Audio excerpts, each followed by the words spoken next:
Cincinnati has become a familiar rhythm in my life. I have lived here for 5 years and feel like I know the city like the back of my hand. I love it here, though there's an undercurrent of restlessness.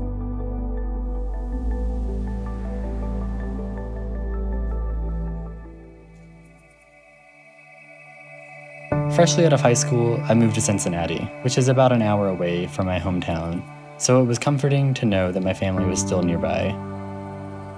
I then began my undergraduate program right away. College was off to a great start, though it quickly changed pace in 2020. I had class in my living room for the next 2 years. I feel like I missed out on a lot, but I had a new take on life by the time classes resumed in person.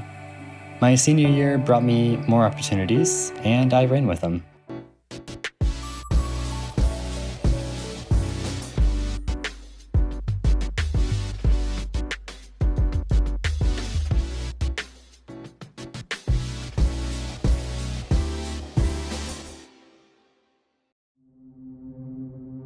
While school was going great, my personal life was growing more ambiguous. A couple of months before graduation, I had some of the hardest and most complex nights of my life. I also had some of the best nights of my life at the same time. It truly was an emotional roller coaster. I took this time to figure out who I am, at least who I want to become. On many nights, I stayed up late journaling and reflecting. I look back with sincere gratitude, knowing how far I've come since then.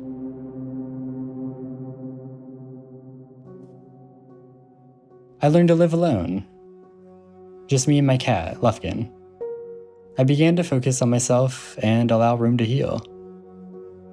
I spent many nights reflecting on what's important to me and what kind of life I want. Am I comfortable with the idea of being vulnerable to others? The dating scene made me question if I really wanted to be with someone. I never forced anything to happen, and frankly, I didn't expect to find anyone. That quickly changed when I received a message that stood out. Chet had said something along the lines of, "Your cat is very cute. What is its name?" We instantly clicked. I knew this was going to go somewhere great. Early on, there was a brief discussion about Chet applying to other schools, and just thinking of the idea of moving somewhere the next year was enticing. My job here lacks a path forward, and I remember journaling about how I'm not tied to Cincinnati anymore. He did apply to some programs near and far, and after a couple of months, he received a best-case scenario opportunity. And with a great opportunity comes a great challenge. Could we actually move in a couple of months? Do we have the money? How will I break my lease? Can I afford to quit my job? We spent weeks researching every aspect we possibly could have. Public transportation, apartments, neighborhoods, affordability, and so on. It's a risk that we're ready to take. I feel like the past year has taught me to take more risks. I've grown so much more when I take them as opposed to staying comfortable. I see moving to Chicago as a risk worth taking. It'll be hard at first, and I can accept that. I have the connotation of risks being bad. If I don't try it though, I can't succeed. Working against my existing mindset in the pursuit of growing and being a better person is hard. But at the end of the day, I'm working on being intentional and mindful.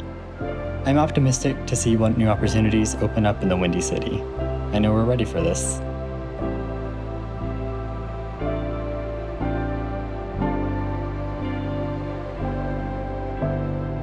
We are moving to Chicago.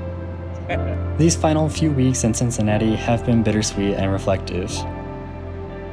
The familiar rhythms and unexpected moments have created a complex and compelling composition. Goodbye, Cincinnati.